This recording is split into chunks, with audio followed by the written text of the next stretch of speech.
Hello student, good morning and welcome to the class. Today we will talk about the most important poem composed by John Dryden. In this poem, John Dryden talk about what happened after what happened during on the judgment day. ठीक है, यानी दोस्तों इसमें John Dryden जो है ना वो judgement day के बारे में एक कंपोज किया है इन्होंने, यानी पोएम का नाम है a song for Saint Cecilia's day. अब इसमें देखना सेंट सिसिलियस का जो है ना वो सॉन्ग है, सेंट सिसिलिया जो है वो कौन है उसके बारे में पता लगाना है अपन को। ठीक है, 1687 में ये कंपोज की गई थी जॉन ड्राइडन के द्वारा। इसमें जो है ना जॉन ड्राइडन म्यूजिक की किस तरह से ओरिजिन हुआ था म्यूजिक का, उसके बारे में क्या कर रहे हो बताते हैं। यानी म्यूजिक किस तरह से ओरिजिन हुआ था और किस तरह से उसका यानी वो जो एटम थे वो किस तरह से म्यूजिक के एटम एक व्यवस्था में आए थे और किस तरह से वो अनट्यून हो जाएंगे बाद में जब उनको बिखेर दिया जाएगा जजमेंट वाले दिन। ठीक है, तो यहीं पर अपन इस पोएम को पहला यानी इसमें 7 स्टैंजा है। ठीक है, इसमें 7 स्टैंजा है और एक कोरस।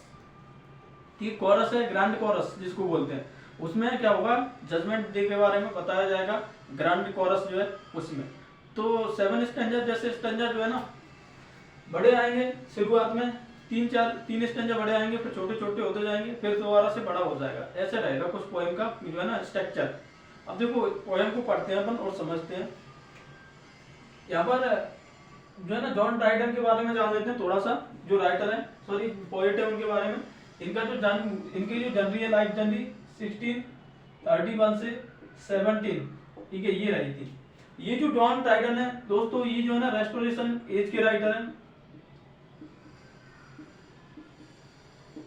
रेस्टोरेशन एज जो चली थी 1660 से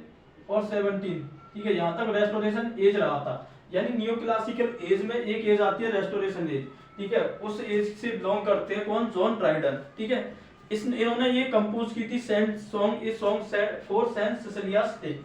अब देखो ये कह रहे हैं किस तरह से, यानी सिसिलियस कौन है, सेंट सिसिलियस कौन है। सेंट सिसिलिया जो है ना एक सेंट है। ठीक है, इनका जो हर बार सेलिब्रेट किया जाता है सेंट सिसिलियस डे 22 दिसंबर को। ठीक है, ये सेंट सिसिलियस का डे सेलिब्रेट किया जाता है, सेंट सिसिलियस डे।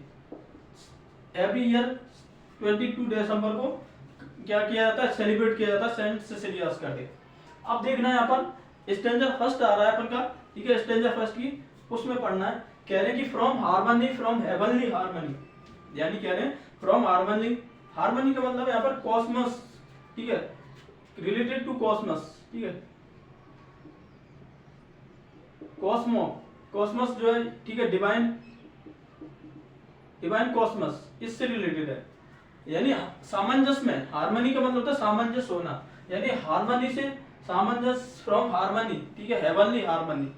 यानी स्वर्गीय सामंजस्य से। दिस यूनिवर्सल,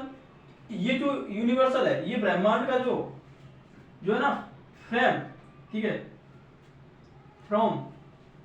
बिगेन यानी इसकी शुरुआत हुई, इस ब्रह्मांड के इस ढांचे की शुरुआत हुई थी हेवनली हार्मनी से। ठीक है, इस तरह से शुरुआत हुई थी। वह जब नेचर, ठीक है, पृथ्वी जो है प्रकृति जो है उसके अंदर ठीक है उसके नीचे ए हीप एक ढेर ऑफ जेरिंग का मतलब यहाँ पर कंफ्यूज स्टेट में, कंफ्यूज स्टेट। ठीक है, नॉट ऑर्डर यानी ऑर्डर में नहीं, बिल्कुल नॉट इन ऑर्डर, बिल्कुल कंफ्यूज स्टेट में। क्या थे, एटम्स, एटम यानी अणु, ले यानी पड़े हुए थे किसके नीचे, प्रकृति के जो है ना उसके नीचे एक अणुओं का ढेर पड़ा हुआ था। यानी जब यूनिवर्सल की जो ब्रह्मांड की जब रचना हुई थी ना उससे पहले यानी जॉन ड्राइडन जो है इस पोएम के माध्यम से कहना चाह रहे हैं ये एक तरह से इस पोएम को माने तो एक ये क्या है, ऑड। ठीक है, ऑड है, एक ऑड है। ठीक है, और जो है एक तरह की पोएम होती है। ठीक है, तो हार्मनी जो है ना इस सामंजस्य से, इस स्वर्गीय सामंजस्य से इस यूनिवर्सल की क्या हुई थी, उत्पत्ति हुई थी, ठीक है, वो फ्रेम बनना शुरू हुआ जब कब, जब नेचर जो थी ना, यानी उस टाइम जब कुछ भी नहीं था, नेचर जो थी वो अंडरनीथ, ठीक है, पड़ी हुई थी किसके नीचे, एक हीप, उसके नीचे एक हीप पड़ा हुआ था, यानी एक ढेर पड़ा हुआ था, जेरिंग यानी कंफ्यूज, ठीक है, नॉट इन ऑर्डर, यानी अव्यवस्थित पड़ा हुआ था। जेरिंग का मतलब मान लो यहाँ पर अव्यवस्थित, ठीक है, कंफ्यूज स्टेट में, ठीक है, भ्रमित स्थिति में एटम्स जो थे, अणु ले पड़े हुए थे, ठीक है, ले पड़े हुए थे कहां पर, ठीक है, उस प्रकृति के नीचे। एंड और कुड नॉट हीव, और वो क्या नहीं कर सकती, कुड नॉट हीव, हीव का मतलब यहाँ पर छुपाना, ठीक है, हाइड करना, हाइड नहीं कर सकती हर हेड अपने सर को। हर किसके लिए आया यहाँ पर, नेचर के लिए, ठीक है, जिसको क्या किया गया, पर्सोनिफिकेशन, ठीक है, नेचर को क्या किया गया यहाँ पर, पर्सोनिफिकेशन, ठीक है, तो वो क्या नहीं छुपा सकती, अपना सर नहीं छुपा सकती। तो फिर क्या हुआ, द टूनफुल वॉइस, ठीक है, तब अपना सर, उस प्रकृति जो थी अपना, वो अपना सर, वहां जो जेरिंग आइटम पड़े हुए थे वो अपना सर नहीं छुपा, जो यानी छुपा पा रहे थे, तभी क्या हुआ उस प्रकृति के नीचे, तभी क्या हुआ, टूनफुल यानी एक धुनी जो थी ना, वॉइस, उसकी आवाज, वॉज हर्ड, वो सुनाई दी फ्रॉम हाई, यानी ऊपर से एक आवाज सुनाई दी। क्या सुनाई दी, देखो कि अरेज, अराइज यानी अवोक, यानी जागो, यू, ये यानी यू, तुम जागो, ऑन मोर देन डेट, यानी मरण अवस्था से भी अधिक अवस्था में, ठीक है, मोर देन डेट यहाँ पर जो है ना यूज किया गया हाइपरबली,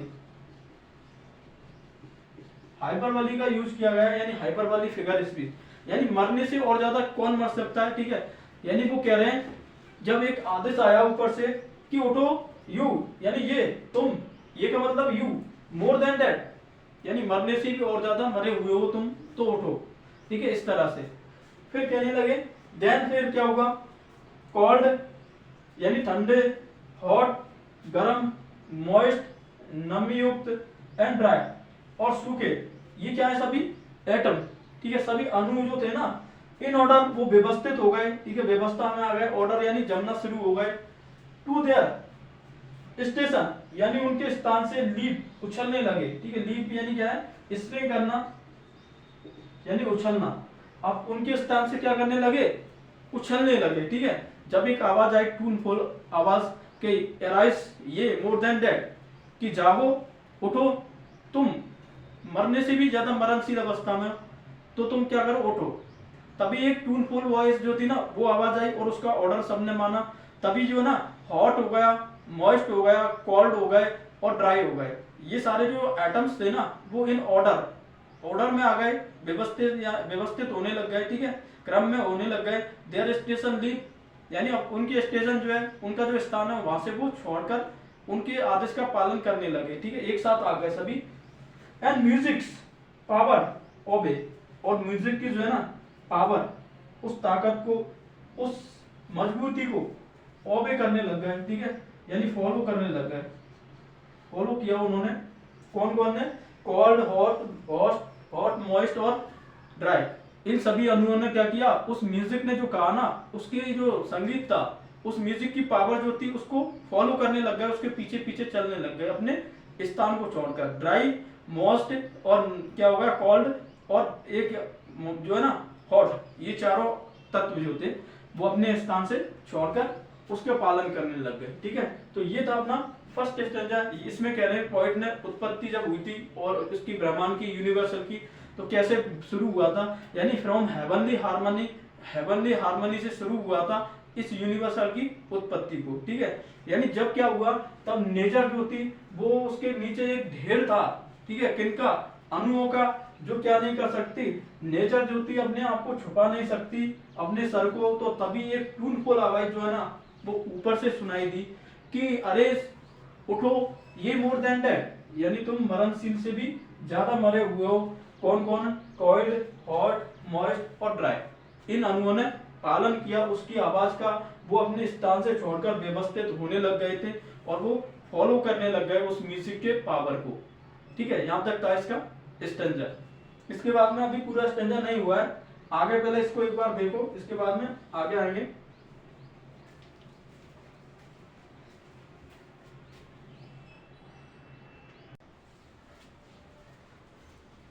फिर कहते हैं ये कि from harmony, from heavenly harmony, ठीक है, यानी दोबारा से वही लाइन का रिपीटेशन हुआ है, from harmony, from heavenly harmony, ठीक है, यानी हार्मनी जो है उससे, यानी कॉस्मिक, कॉस्मिक जो है डिवाइन कॉस्मिक, ठीक है, ब्रह्मांड से, हेवनली हार्मनी, ठीक है, उस फिर से कॉस्मिक जो है ब्रह्मांड स्वर्गीय, उससे दिस यूनिवर्सल फ्रेम बिगन, यानी कि ब्रह्मांड की क्या होती फ्रेम, जो ढांचा था उसका बिगन यानी वो शुरू हुआ बनना। फिर क्या होगा, फ्रॉम हार्मनी टू हार्मनी, ठीक है, हार्मनी से हार्मनी, सामंजस्य में क्या हुआ, दो रो यानी होकर, ऑल द कंपास, पूरा जो कंपास होता है, ठीक है, यानी पूरा जो ढांचा होता है, कंपास से मतलब यहाँ पर ढांचा जो है, ऑफ नोट्स यानी किनका, स्वर का, नोट्स का मतलब स्वर जो होते हैं उनका, इट रैन यानी ये चला, इस तरह से चला, ठीक है, सारा तरह से, यानी जब कॉइल, मॉइस्ट, हॉट और जो ड्राई जो है ना, वो सारे एटम्स मिल गए तब ये चला। उसके बाद में क्या हुआ था, सारी चीजों का जो ओरिजिन हो गया, ठीक है, सारी चीजों का क्या हो गया, ओरिजिन हो गया। उसके बाद में क्या होता है, द डायापिजन यानी फुल रेंज ऑफ मैन, यहाँ पर डायापिजन का मतलब होता है क्लोजिंग फुल इन मैन, ठीक है, डायापिजन का मतलब फुल रेंज ऑफ मैन यानी फुल, ठीक है, फुल यानी इस तरह से लिख लो यहाँ पर, full, full range of man, ठीक है, full range of a man, यहाँ पर जो है ना डायापिजन जो था वो क्लोजिंग यानी पूरा हुआ, फुल इन मैन व्यक्ति पर आकर, ठीक है, पर्सन पर जो है ना व्यक्ति, उस पर आकर ये डायापिजन पूरा हुआ। डायापिजन का मतलब फुल रेंज ऑफ मैन यानी पूरी जो है ना, ये जो व्यक्ति हुआ इसने इसका सृष्टि जो है इसका पूरा क्या किया, पूर्ण किया, यानी पूरा इसने किया इसको। इसके बाद में फिर किसी की उत्पत्ति नहीं हुई, ठीक है, यानी मैन की उत्पत्ति के बाद में किसी की उत्पत्ति नहीं हुई। तो यहाँ पर कह रहे हैं कि जब ये कंपास जो था, ठीक है, नोट्स का, स्वर का, जब ये चला तो यहाँ पर लास्ट में जो है ना वो मैन जो है, ठीक है, पर्सन जो है, ठीक है, ह्यूमन बीइंग है, उसकी क्या हुई थी, यहाँ पर ओरिजिन हुई थी, उत्पत्ति हुई थी। उसके बाद में ये व्यक्ति जो है, ठीक है, फुल ऑफ मैन, यानी ये किस पर आकर रुका, उस व्यक्ति पर, ठीक है, यानी पर्सन जो है, ठीक है, ह्यूमन बीइंग है ना, इन पर आकर ये यूनिवर्सल का जो फ्रेम है, ठीक है, ब्रह्मांड जो है इसका जो फ्रेम है, ढांचा, वो पर्सन पर आके क्या हुआ था, रुका था, ठीक है। यहाँ पर ये बताना चाह रहे हैं जॉन ब्राइडर। फिर इसमें आगे देखते हैं, सेकंड स्टैंजा आता है उसको, तब तक इसको देखो।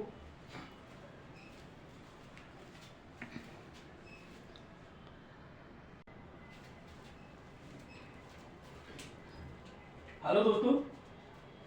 अब स्टैंजा सेकंड देखते हैं, ठीक है, स्टैंजा सेकंड। अब ये ध्यान रखना है इसमें कौन कौन सी म्यूजिक इंस्ट्रूमेंट का जिक्र किया गया है, इससे पोएम में बड़ा इंपॉर्टेंट है पेपर के अकॉर्डिंग, ठीक है, क्यों, क्योंकि पेपर में पूछ लिया जा सकता है कौन से स्टैंजा में कौन सा म्यूजिक, यानी कौन सा म्यूजिकल इंस्ट्रूमेंट काम लिया गया है उसके बारे में, ठीक है, और मैच करने वाला भी आ सकता है, ठीक है, कौन से स्टैंजा में कौन सा म्यूजिकल इंस्ट्रूमेंट है। तो यहाँ पर देखने सेकंड स्टैंजा में क्या, किस बात की कर रहे हैं, वो म्यूजिकल इंस्ट्रूमेंट के बारे में बात कर रहे हैं। अब देखो फर्स्ट स्टैंजा जो है उसमें कोई म्यूजिकल इंस्ट्रूमेंट का जिक्र नहीं हुआ है, ठीक है, मेंशन नहीं किया उसमें, लेकिन यहाँ पर होगा, ठीक है। यहाँ पर पहले देखो, सबसे पहले देखना कौन सा म्यूजिकल इंस्ट्रूमेंट आता है उसके बारे में। तो देखो क्या करें, what passion can not music raise and quell, यानी व्हाट पैशन यानी कौन सा पैशन जो है, ठीक है, पैशन का मतलब इमोशन मान लो, कौन सा इमोशन जो है, कैन नॉट म्यूजिक, जिसको म्यूजिक क्या नहीं कर सकता, रेज, रेज का मतलब यहाँ पर टू अराउज, अराइज यानी उठा नहीं सकता, एंड क्विल, क्विल का मतलब काम, यानी ऐसा कौन सा जो है ना पैशन, इमोशन, उसको म्यूजिक क्या नहीं कर सकता, उसे उठा नहीं सकता और उसे शांत नहीं कर सकता, ऐसा कौन सा पैशन है, कौन सी भावना है, ठीक है। तो यहाँ पर एक फिगर स्पीच का यूज हुआ है, what passion can not music raise and quell, ठीक है। तो यहाँ पर भी जो फिगर स्पीच हुआ है, ठीक है, यहाँ पर क्वेश्चन नहीं पूछ रहा है, बल्कि ये कहना चाह रहा है कि ऐसा कोई सा भी क्या नहीं है, म्यूजिकल इंस्ट्रूमेंट नहीं है, ऐसा कोई भी चीज नहीं है जिसको म्यूजिक क्या नहीं कर सकता, रेज नहीं कर सकता और क्वेल नहीं कर सकता। यहाँ पर रिट्रिकल क्वेश्चन का यूज किया गया है, ठीक है, रिट्रिकल क्वेश्चन, रिट्रिकल क्वेश्चन, ये रिटोरिकल क्वेश्चन जिसमें क्या है जवाब सबको पता होता है, बस उसे जानने के लिए उसे कहना पड़ता है कि ऐसी कौन सी चीज है जिसको म्यूजिक रेस और क्विल नहीं कर सकता। आगे कहते हैं व्हाट जुवेल, ठीक है जुवेल है यहाँ पर, सॉरी ठीक है व्हाट नहीं यहाँ पर व्हेन जुबिल, यानी जब जुबिल, जुबिल कौन है यहाँ पर, बिब्लिकल कैरेक्टर है, ठीक है एक मिथोलॉजी बिब्लिकल कैरेक्टर है यहाँ पर जुबिल, ठीक है बिब्लिकल कैरेक्टर रोमन मैथोलॉजी में, रोमन मैथोलॉजी, ठीक है रोमन मैथोलॉजी में क्या है, जुबिल एक बिब्लिकल कैरेक्टर है। उसने क्या किया, जब जुबिल ने स्टक का मतलब यहाँ पर प्ले करना, यानी जब जुबिल ने बजाया कॉर्डेड सेल, किसको, कॉर्डेड सेल, ये क्या है musical instrument, musical instrument corded shell, ठीक है जब जुबिल ने कॉर्डेड सेल को बजाया, ठीक है ध्यान रखना किस म्यूजिकल इंस्ट्रूमेंट का जिक्र हुआ है यहाँ पर, कॉर्डेड सेल इंपॉर्टेंट है, ठीक है सेकंड स्टैंजा में कॉर्डेड सेल म्यूजिक का यूज किया गया। जब उसने बजाया, किसने, जुबिल, जुबिल जो है ना रोमन मिथोलॉजी में कौन है, एक बिब्लिकल कैरेक्टर है, उसने जब बजाया तो his brother, his listening brother, यानी उसके लिसनिंग यानी सुनने वाले, ब्रदरन, ब्रदरन का मतलब होता है यहाँ पर, ठीक है यानी फॉलो जो होते हैं ना, उसके जो साथी होते हैं कंपेनियन, यानी ब्रदर, एक तो होता है ब्रदर, इसका जो प्लूरल माने अपन तो ब्रदरन, यानी इसका जो ब्रदरन के होते हैं भाई बंधु, उसके जो भाई बंधु थे, ठीक है वो स्टूड यानी खड़े हुए अराउंड, उसके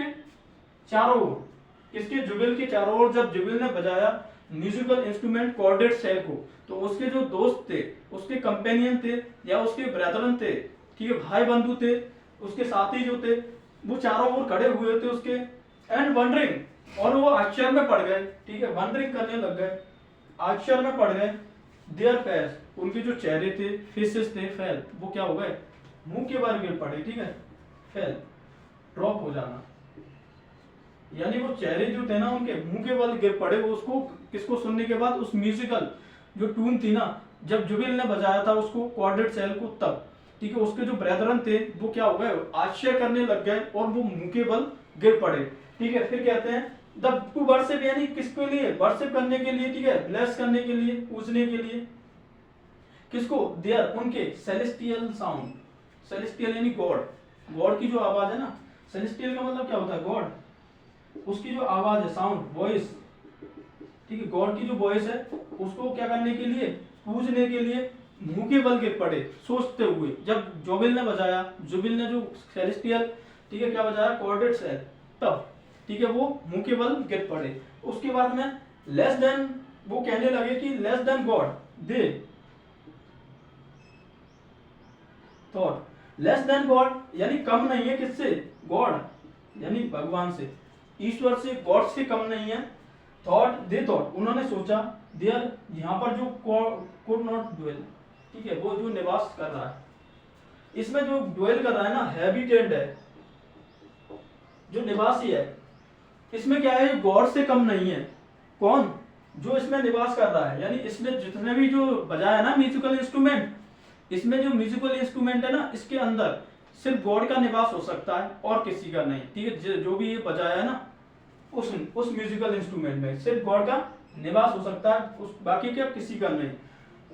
विद इन, इसके अंदर, द हॉलो यानी जो खोखला, ऑफ दैट सेल, ये सेल कौन सा, कॉर्डेड सेल, कॉर्डेड सेल, ये जो कॉर्डेड सेल है ना, इसमें क्या हो सकता है, खोखले कॉर्डेड सेल में गॉड का निवास हो सकता है, उसके अलावा किसी का भी क्या नहीं हो सकता, निवास नहीं हो सकता, जो भी इसने बजाया है, ठीक है म्यूजिकल इंस्ट्रूमेंट, उसमें कौन हो सकता है, गॉड हो सकता है। इसलिए वो गिर पड़े और पूजने लगे और सोचने लगे कि गॉड से कम नहीं है इसमें जो निवास कर रहा है, क्योंकि इतनी प्यारी, इतनी वंडरफुल, ठीक है क्या आ रही है, वॉइस आ रही है, तो ये शायद गॉड की हो सकती है, इसलिए वो सोच में पड़ गए, ठीक है। और दैट स्पोक, और फिर वो बोले,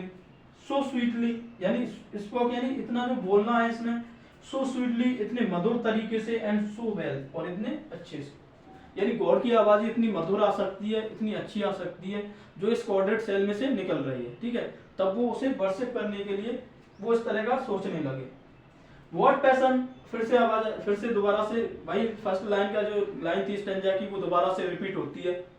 कि व्हाट पैशन यानी कौन सा इमोशन जो है कैन नॉट नहीं कर सकता म्यूजिक संगीत, रेस यानी टू अराइज, ठीक है उठा नहीं सकता, और टू क्विल यानी टू काम यानी शांत नहीं कर सकता। ऐसा कौन सा पैशन है जिसको म्यूजिक उठा नहीं सकता, ठीक है म्यूजिक शांत नहीं कर सकता। रेटिकल क्वेश्चन का फिर से यूज हुआ है, ठीक है। तो यहाँ पर इस तरह से इस सेकंड स्टेंजा में पोएट ने कुछ इस तरह से डिस्क्रिप्शन किया है कॉर्डेड सेल का। जुबियल है, ठीक है जुबिल जो है उसने बजाया था, जो है ना रोमन मिथोलॉजी में क्या है बिब्लिकल कैरेक्टर है जुबिल नाम के, ठीक है उन्होंने बजाया था। तो सारे जो थे उनके कंपेनियन थे वो सोच में पड़ गए और वो मुंह के बल के पड़े पूजने के लिए उस गॉड को जिसने क्या है इस साउंड को बजाया है, जिसमें वो साउंड मतलब किसको, वो कॉर्डेड सेल कि इस कॉर्डेड सेल में गॉड का ही निवास हो सकता है, इसके अलावा किसी का नहीं हो सकता। इस तरह से सोचने लगे क्योंकि इतना स्वीटली तरीके से और इतना अच्छे तरीके से सिर्फ वही उसी की आवाज हो सकती है, और ऐसी कौन सी चीज है जिसको म्यूजिक रेज नहीं कर सकता और कोई नहीं कर सकता, ठीक है ये बताया गया है सेकंड स्टेंजा में, ठीक है दोस्तों। आगे देखो,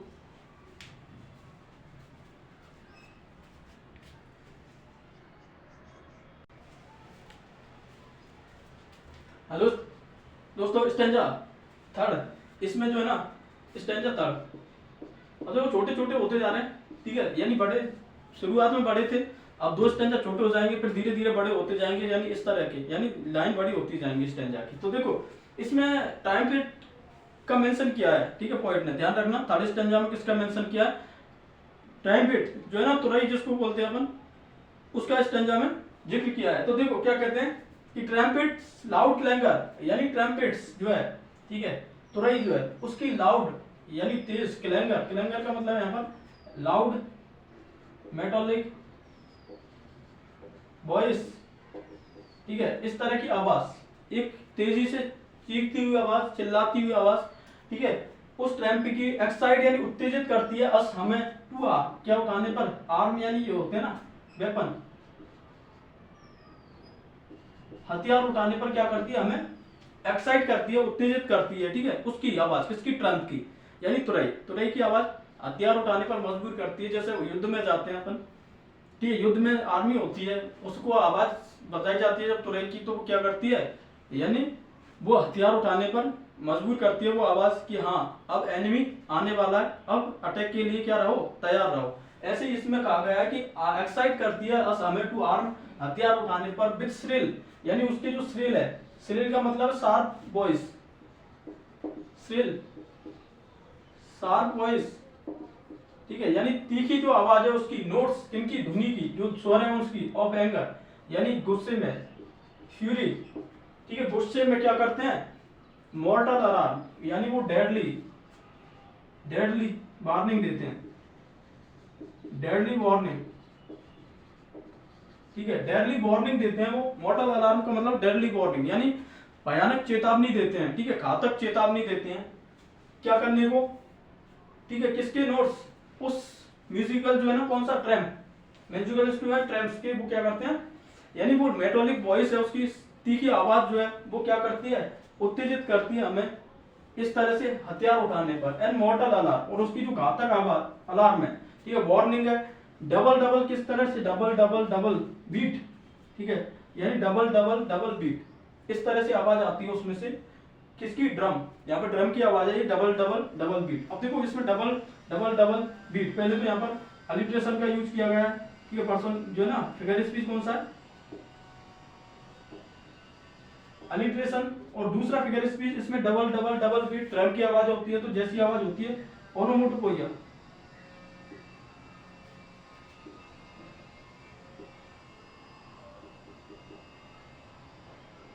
और ओनोमेटो एनोमेटोपोइया, ठीक है इसका भी यहाँ पर क्या किया गया है यानी इसका भी मेंशन किया गया है यहाँ पर, ओनोमेटोपोइया भी इसमें यूज किया गया है और अलिट्रेशन का भी यूज किया गया है, ठीक है। तो डबल डबल डबल बीट इसकी आवाज आती है ऑफ द थर्डिंग थर्डिंग थंडरिंग थर्डिंग, ठीक है थंडरिंग कहते हो ड्रम, ठीक है उस गरजते हुए उस ड्रम की, ड्रम यानी जो ड्रम है ना उसकी, तो यहाँ पर उस ड्रम की क्या होती है गरजते हुए, थंडरिंग, ठीक है, थंडरिंग करो यहाँ पर, थंडरिंग, थंडरिंग यानी गरजते हुए ड्रम की डबल डबल जो आवाज आती है वो क्या करती है, मॉर्टल अलार्म यानी घातक चेतावनी देती है। क्राइस, वो क्या करती है, क्राइस यानी क्राई यानी वो चिल्लाती है, यानी क्या कहती है, चिल्लाकर कहती है। हार्क, लिसन, हार्क का मतलब है लिसन, हार्क, लिसन यानी सुनो। द फोकम यानी फो का मतलब एनिमी, यानी एनिमीज कम, एनिमी आ गए, ठीक है, यानी वो आवाज इस तरह से चेतावनी देती है कि सुनो, एनिमी आ गए, शत्रु आ गए, ठीक है। चार्ज, अटैक करो, अटैक करो, चार्ज, अटैक करो। टिस, टू लेट, इतनी ज्यादा देर हो गई है टू रिट्रीट कि अब कम बैक नहीं हो सकता, कम बैक यानी पीछे हटना, यानी अब इतनी ज्यादा देर हो गई है कि अब पीछे नहीं हट सकते, इसलिए क्या सुनो, इस आवाज को सुनो, सुनो, क्या करो, अटैक करो, हार्क, ठीक है। चार्ज, चार्ज, अटैक करो, अटैक करो, हमला करो। TISS, to late to retreat, इतनी ज्यादा देर हो गई है कि अब पीछे नहीं हट सकते, अब हमें हमला करना ही होगा। इस तरह से सेकंड थर्ड स्टैंजा में ट्राइम्स जो है ना उसकी लाउड क्लैंगर, ठीक है, बड़ी मेटोलिक जो आवाज होती है वो एक्साइट करती है टू अस, हमें क्या करने के लिए, आर्म, हथियार उठाने के लिए, ठीक है। और इसके जो श्रिल नोट्स है यानी तीखी जो धुनी है, ठीक है, नोट स्वर है, वो क्या करते हैं, एंगर, गुस्सा दिलाते हैं, एंड मोर्टल अलार्म, और बड़ी डेडली वार्निंग देते हैं, चेतावनी देते हैं। डबल डबल डबल बीट, इस तरह की आवाज किसमें से आती है, द थंडरिंग यानी गरजते हुए ड्रम, उस ड्रम में से। कि क्राई, वो चिल्लाकर कहता है, हार्क, सुनो, द कोकम यानी शत्रु आ गए, चार्ज, चार्ज, हमला करो, टिस, टू लेट यानी इतनी देर हो गई है टू रिट्रीट की, अब पीछे नहीं हट सकते, इसलिए हमले करने के लिए तैयार रहो, हमला करने के लिए, ठीक है। इस तरह से सेकंड स्टैंजा जो है ये हमें इस तरह से मेंशन किया गया है, और कौन से इंस्ट्रूमेंट का मेंशन किया गया है तो ध्यान रखना, किसका, ट्रम्पेट, सॉरी, ट्रम्पेट का इसमें मेंशन किया गया है, ठीक है, तो ये ध्यान रखना, सेकंड थर्ड स्टैंजा में ट्रम्पेट का मेंशन जिक्र किया गया है, ठीक है। तो देखो इसको, जब तक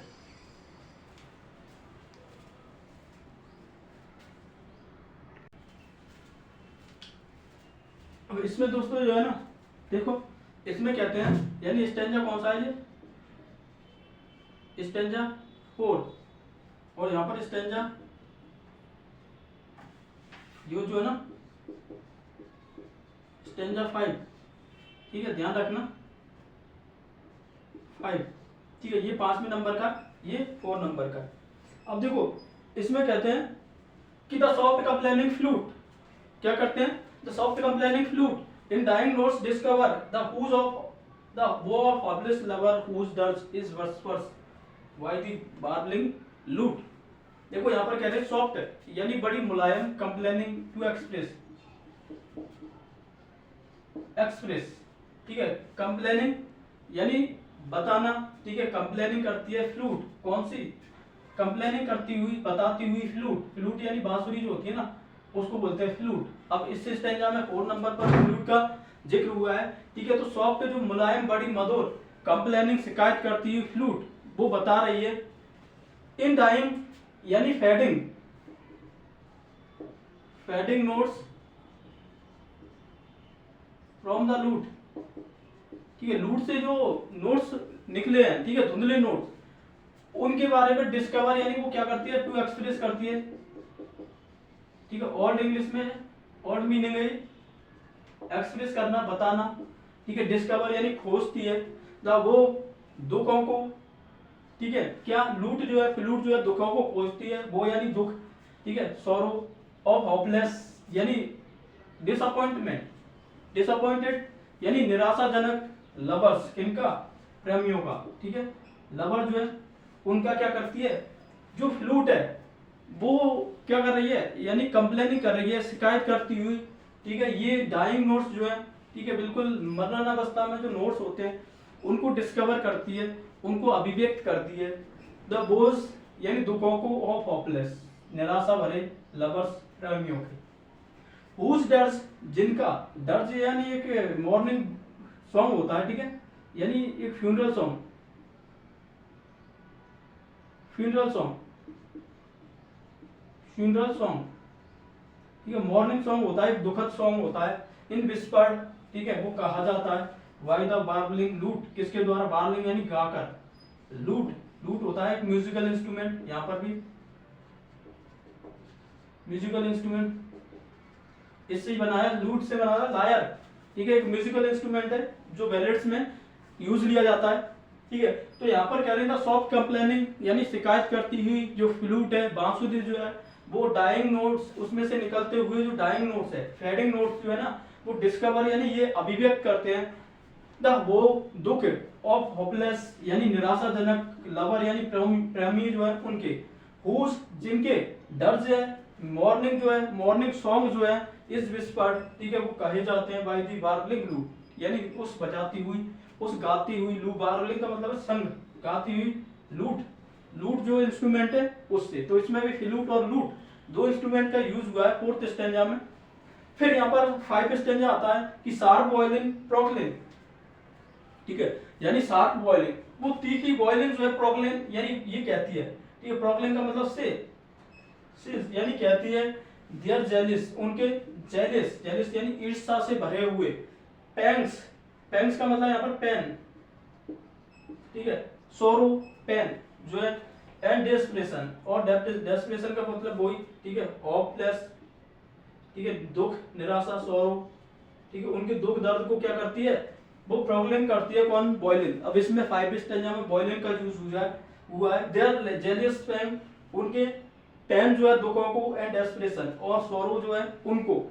फ्यूरी क्रोधता पूर्वक, फ्यूरी यानी गुस्से में, ठीक है, एंगर,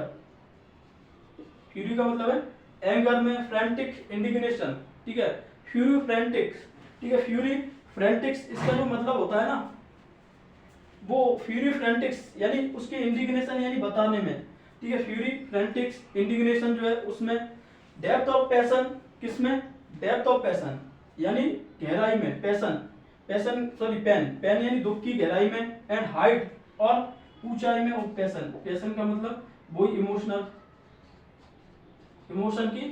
गहराई में, सॉरी दुख की गहराई में और इमोशन की उस ऊंचाई में, फॉर द फियर यानी उस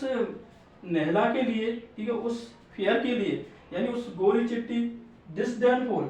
यानी डिसडेनफुल का मतलब है एरोगेंट,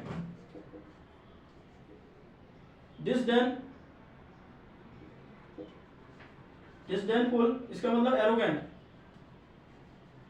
ठीक है, उसके लिए, डैम, डैम का मतलब यहां पर मान लो लेडी, वुमन या फिर गर्ल, या तो वुमन हो सकती है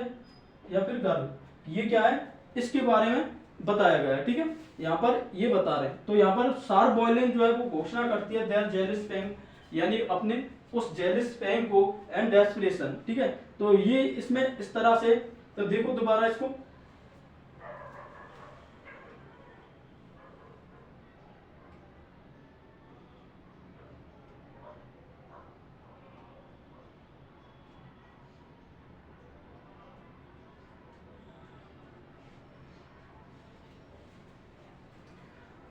ठीक है। अब इसमें देखो सॉफ्ट कंप्लेनिंग यानी शिकायत करती हुई फ्लूट, ध्वनि जो है किसकी, बांसुरी की जो आवाज है, इस डाइंग नोट्स, उनके जो मरते हुए नोट्स हैं, स्वर हैं, डिस्कवर यानी वो एक्सप्रेस करते हैं, अभिव्यक्त करते हैं वो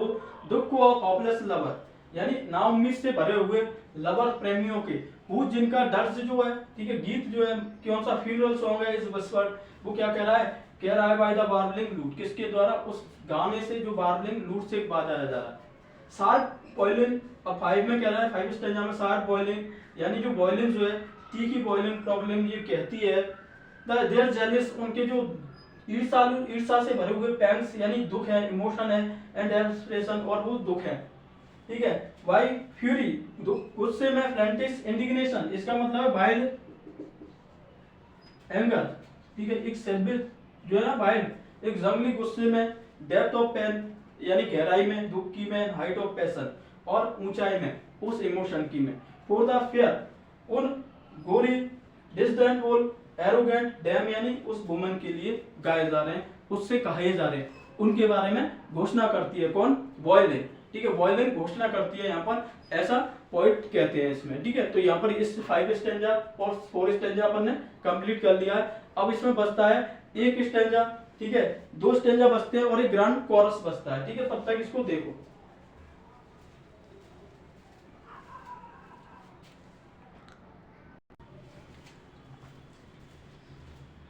अब इसमें देखो क्या कहते हैं, stanza number 6, sorry stanza number 6। ठीक है, इसमें क्या कहते हैं, बट ओ, देखो शुरू में क्या कह रहे हैं, but O what art can teach what human voice can reach, the sacred organ's praise not inspiring holy love.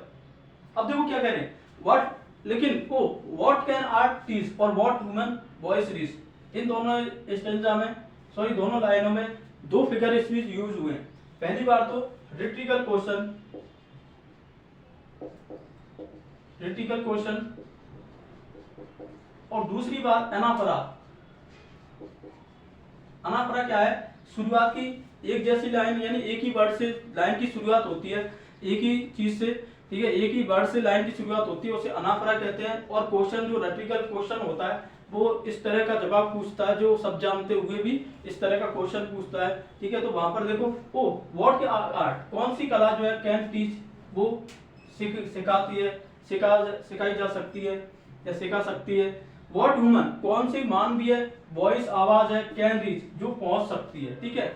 उस आवाज तक। द सेक्रेड, यानी एक पवित्र, ठीक है, ऑर्गन्स, ऑर्गन होता है यहाँ पर म्यूजिकल इंस्ट्रूमेंट, ठीक है, ऑर्गन्स ये क्या है, म्यूजिकल इंस्ट्रूमेंट, एक लार्ज म्यूजिकल इंस्ट्रूमेंट है, इस तरह से मान लो, a large musical instrument with के की, लाइक की होती है इसके साथ में, यानी बर्ड की लगी रहती है, उसमें एक बड़ा सा इंस्ट्रूमेंट होता है, उसको ऑर्गन बोलते हैं। तो द सेक्रेड ऑर्गन प्रेस, जिसकी सेक्रेड यानी पवित्र ऑर्गन जो है उसकी तारीफ ना कर सके उस ऑर्गन की, यानी ऐसी कौन सी कला है और ऐसी कौन सी मानव की जो आवाज है वो पहुंच सकती है, और ऐसी कौन सी कला है जो सिखा सकती है उस सेक्रेड ऑर्गन की तारीफ को, ठीक है, प्रेस, तारीफ करना। ठीक है, तो यहाँ पर प्रेस करना, तारीफ करना, किसकी, सेक्रेड ऑर्गन की। नोट इंस्पायरिंग, यानी नोट्स जो होते हैं स्वर इंस्पायरिंग, प्रेरित करते हैं, होली लव, यानी पवित्र प्रेम को, ठीक है, नोट्स जो है वो पवित्र प्रेम को क्या करते हैं, इंस्पायरिंग करते हैं, प्रेरित करते हैं। नोट्स जो है, जो नोट्स स्वर जो है, दैट विंग्स, जिनका जो पंख जो होती है, देयर हेवनली बेस, वो क्या करते हैं, उनकी तरह से हेवनली यानी स्वर्गीय, बेस यानी रास्ता जो है उसको क्या करते हैं, खोजते हैं। टू मेड, इंप्रूव करने के लिए, रिगेन करने के लिए, टू इंप्रूव, मेड का मतलब इंप्रूव, टू रिगेन, ठीक है, फिर से पाना, इंप्रूव करना था। कोरस एबव, कोरस एबव का मतलब है जो लोग जो रहते हैं ना ऊपर, एबव, ठीक है, ग्रुप ऑफ सिंगर, यानी ये ग्रुप ऑफ सिंगर है, group of singer in heaven, ठीक है, हेवन में ग्रुप ऑफ सिंगर, कोरस बोलते हैं उनको, उनके द्वारा। तो यहाँ पर 6 स्टेंजा में कह रहे हैं कि ऐसी कौन सी आर्ट है, कला, जो म्यूजिक नहीं सिखा सकता उसको, और ऐसा कौन सा जो है ना ह्यूमन ये वॉइस, मानवीय आवाज, जहां तक वो पहुंच नहीं सकती उस सेक्रेड ऑर्गन्स, उस पवित्र ऑर्गन की तारीफ तक, ठीक है, प्रेस तक। नोट्स इंस्पायरिंग, ठीक है, नोट्स जो है वो इंस्पायरिंग करते हैं, प्रेरित करते हैं, होली लव, ठीक है, एक होली पवित्र प्रेम को। नोट्स दैट विंग, और जो नोट्स देते हैं उनकी जो पंखियां होती हैं, देयर हेवनली बेस, वो अपना रास्ता ढूंढते हैं स्वर्ग में जाने के लिए। टू मेंड, सुधार करने के लिए। द कोरस एबव, किसमें, उस कोरस, यानी उस ग्रुप ऑफ सिंगर, हेवन में जो ग्रुप ऑफ सिंगर होते हैं, पीपल जो लोग होते हैं, उनके उस आवाज में, उस वॉइस में, ठीक है। तो यहाँ पर ये कहा गया है 6 स्टेंजा में। लास्ट स्टेंजा बचते हैं इसके 6, 7 और 8, ठीक है, 8 द ग्रैंड कोरस, उसमें देखेंगे, तब तक के लिए इसको देखो।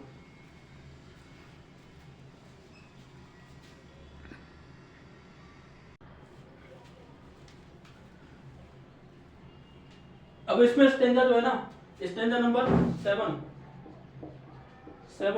इसमें क्या कहते हैं, ठीक है, इसमें डॉन ड्राइडन जो है वो वर्णन करते हैं किसका, ऑर्फिया का, ऑर्फियस जो है ना उसका। तो देखो क्या कहते हैं कि Orpheus could lead the savage race and tree unrooted left their place, यानी ऑर्फियस कौन है, ऑर्फियस, ठीक है, इन ग्रीक मैथोलॉजी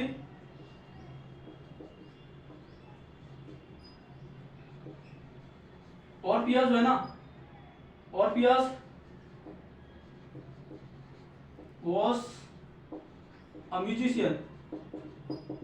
जिसके म्यूजिक को सुनकर क्या होते, यानी सारे पेड़ जो थे, जंगली जानवर जो थे, वो इकट्ठे होकर आ जाते थे। तो यहाँ पर ऑर्फियस जो है कोड लीड, यानी वो लेकर गई द सेवेज रेस, लीड यानी चली लेकर गई द सेवेज रेस,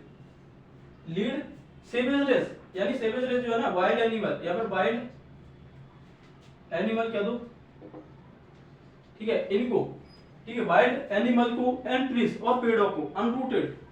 जब ऑर्फियस ने कोई सॉन्ग बजाया, कोई म्यूजिकल इंस्ट्रूमेंट बजाया, तो सारे जो सेवेज रेस थी, ठीक है, जो असभ्य प्रजाति जो थी, एंट्रीज और पेड़ जो थे अनरूटेड, वो उखड़ कर आ गए, लेफ्ट यानी उन्होंने छोड़ दिया देयर प्लेस, उनके स्थान को। यानी ऑर्फिया ने जब म्यूजिकल इंस्ट्रूमेंट बजाया ना, तो सारे जो थे ना सेवेज रेस थी, जंगली जो प्रजातियां जो थी, ट्री पेड़ जो थे अनरूटेड, वो उखड़ कर आ गए उनके स्थान से, जहां पर वो थे वहां से उखड़ कर चलने लग गए। सीक्वेंस, सीक्वेंस का मतलब यहाँ पर फॉलो करना, ओबीडियंट, यानी वो पालन करके आने लग गए ऑफ द रे, लायर, किसके पीछे, उस लायर के पीछे, ठीक है, लायर का, लायर जो है म्यूजिकल इंस्ट्रूमेंट, ठीक है, इसका पालन करते हुए आ गए। अब यहाँ पर जो है ना रूट पेड़ जो है वो आ नहीं सकते, तो इसका क्या किया गया यहाँ पर पर्सोनिफिकेशन, ठीक है, पेड़ का पर्सोनिफिकेशन किया गया कि पेड़ जो है वो अपनी जगह से चल कर आए थे उस म्यूजिक को सुनकर, ठीक है। सीक्वेंस का मतलब है ओबीडियंट करना, ठीक है, पालन करना, आज्ञा का पालन करना। बट लेकिन ब्राइट सिसिलिया रेस, लेकिन ब्राइट सिसिलिया जो है ना, सिसिलिया का नाम अब आया, देखो यहाँ पर, ठीक है, इतने स्टेंजा के बाद में इस 7 स्टेंजा में ब्राइट सिसिलिया का, यानी सिसिलिया जो है सेंट सिसिलिया, उसका जिक्र हुआ है यहाँ पर। अब देखो स्टेंजा में क्वेश्चन बन जाए कि कौन से स्टेंजा में सिसिलिया का जिक्र किया गया है, तो स्टेंजा कौन सा रहेगा, 7। तो रेज यानी उसने उठाया द वंडर हायर, यानी सबसे ऊंचा, आश्चर्यजनक तरीके से उस म्यूजिक को, ठीक है, ऊंचा उठाया उस ब्राइट सिसिलिया ने। व्हेन जब टू हर ऑर्गन्स, उसके जो ऑर्गन है, ठीक है, उसकी जो इंस्ट्रूमेंट है, वोकल, उसके जो वोकल का मतलब उसका जो गले में ब्रीथ, सांस लेकर, वॉज गिवन, जब उसे दी गई,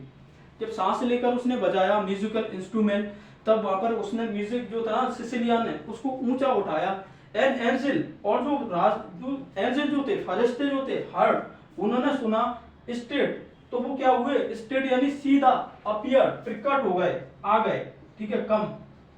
अपीयर यानी आ गए वो, अप्रोच, आप पहुंचे, मिस्टेकन, गलती करते हुए, गलती से, अर्थ पृथ्वी पर, और हेवन, क्या समझकर, हेवन यानी स्वर्ग समझकर। यानी जब सिसिलिया ने म्यूजिकल इंस्ट्रूमेंट को बजाया, यहाँ पर किसने, ऑर्फिया ने, ठीक है, तो वो सेवेज रेस जो थी, पेड़ जो थे, वो अपने स्थान से उखड़कर, अपने स्थान से चलकर, उसका पालन करते हुए पीछे पीछे ऑर्फिया के वहां पर आ गए, ठीक है। फिर उसने क्या हुआ, और वो ब्राइट सिसिलिया जो थी, उसने जो म्यूजिक को ऊंचाई पर उठाया, ठीक है, और जब उसका ऑर्गन जो था ब्राइट सिसिलिया ने जो बजाया, तो उसकी आवाज जो उसने दी थी, उससे क्या हुआ, एंजिल जो थे, फरिश्ते, जब उन्होंने उस आवाज को सुना, तो स्टेट, वो बिल्कुल सीधा प्रकट हुए, मिस्टेकिंग, गलती से, अर्थ, पृथ्वी पर, बजाय किसके, हैवान के, यानी वो स्वर्ग समझकर पृथ्वी पर आ गए। इतना ताकत थी उस सिसिलिया, उस ऑर्फियास के या सिसिलिया के म्यूजिकल, उस पावर, म्यूजिकल पावर इतनी यानी बहुत ही हाई लेवल की थी, इसलिए जो एंजल जो थे वो डायरेक्ट अर्थ पर आ गए थे हेवन समझकर, ठीक है। तो यहाँ पर ये स्टेंजा नंबर 7, ठीक है, पर्सोनिफिकेशन का यूज किया गया है यहाँ पर, तो इनको पढ़ना, ये स्टेंजा नंबर 7 रहता है। लास्ट स्टेंजा अपन का और ग्रांड कोरस बचता है, उसको देखते हैं अपन, ठीक है, इसको देखो जब तक।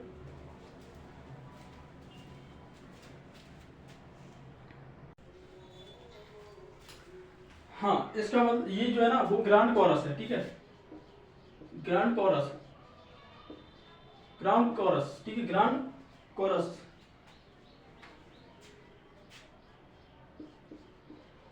ग्रांड कोरस है। अब इसमें क्या है, इसमें जजमेंट के दिन के बारे में बताया गया है, ठीक है, जजमेंट होगा, प्रलय का दिन, कयामत का दिन, ठीक है, उसके दिन क्या होने वाला है उसके बारे में बताया गया है। तो अब म्यूजिक की उत्पत्ति कैसे हुई थी यहाँ तक बताया गया। अब इसमें म्यूजिक को किस तरह से डिस्ट्रॉय किया जाएगा, किस तरह से डेवास्टेशन किया जाएगा, उसका विनाश किया जाएगा गॉड के द्वारा, ये बताया गया है। तो देखो जजमेंट वाला दिन बताया गया इसमें। As from the power of sacred lays, यानी जैसे कि पावर जो है सेक्रेड लेस, उन पवित्र, ठीक है, लेस यानी जो सॉन्ग होते हैं, ठीक है, उनकी, द स्पीयर, ठीक है, यानी स्पीयर का मतलब यहाँ पर जो है ना, यानी शुरू होना, ठीक है, स्पीयर का मतलब जो है ये करना, यानी प्लांट स्टार जो हो जाते हैं ना, प्लांट स्टार, ठीक है, बिगेन टू मूव यानी वो शुरू हो गए, टू मूव चलना, एंड संग और उसने गाया, द ग्रेट महान क्रिएटर, क्रिएटर का मतलब गॉड, प्रेस तारीफ प्रशंसा, ठीक है, अपोलोस इसको बोलते हैं, तारीफ में गाया, टू ऑल सारे, द ब्लेस्ड जो ब्लेस्ड एबव था, ठीक है, यानी ब्लेस्ड एबव यानी जो ब्लेस्ड था, ठीक है,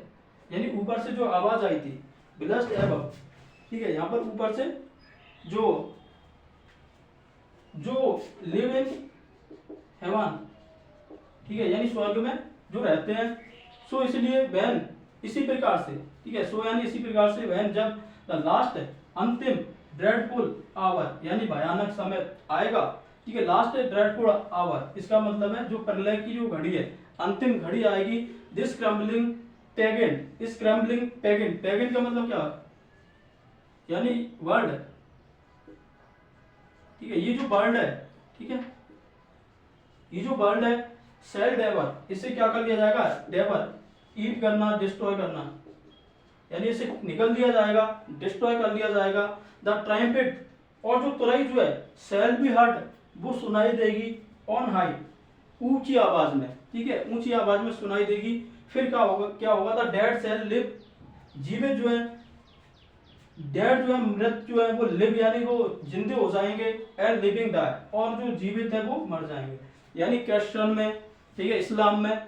इस तरह की मान्यता है कि जो कयामत के दिन आएगा उस टाइम क्या होगा, यानी जीवित लोग मर जाएंगे और मरे हुए लोगों को फिर से जीवित कर लिया जाएगा, एक तुरई की आवाज सुनाई देगी ऊंची आवाज में, उस आवाज से सब क्या हो जाएंगे, जो जीवित होंगे वो मर जाएंगे और मरे हुए दोबारा से जिंदे हो जाएंगे। किस दिन की बात कर रहे हैं, कयामत के दिन की, जजमेंट के दिन की। एंड म्यूजिक और जो म्यूजिक जो है संगीत, सेल अनट्यून वो क्या कर देगा, तोड़ मरोड़ कर रख देगा, अनट्यून कर देगा, बिखरा देगा, द स्काई यानी स्काई से मतलब है इस वर्ल्ड को, ठीक है, वर्ल्ड को क्या कर देगा, तोड़ मरोड़ देगा उस दिन, ठीक है, उस दिन ये म्यूजिक जैसे बना था उसी तरह से बिगड़ जाएगा। तो यहाँ पर दोबारा से देखो इस स्टैंजा में क्या कहना चाह रहे हैं, यानी ये कहना चाह रहे हैं एज फ्रॉम द पावर, जैसे कि जो ताकत है सेक्रेड लेज इस सॉन्ग की,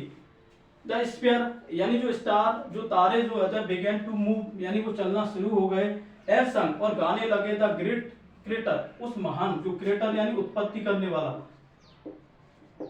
ओरिजिनेटर यानी गॉड उसकी तारीफ में, टू ऑल द ब्लेस जो सारे ब्लेस एवं यानी जो लिव यानी रहते थे हेवन ऊपर स्वर्ग में उनके बारे में, सो इसी प्रकार से व्हेन जब the last and dreadful hour यानी अंतिम घड़ी आएगी, भयानक घड़ी आएगी, दिस क्रम्बलिंग पैगन इस दुनिया की, ठीक है, पैगन यानी इस वर्ल्ड की, तो इसको क्या किया जाएगा, सेल बी डेवर इसे ईट कर लिया जाएगा, इसे निकल लिया जाएगा,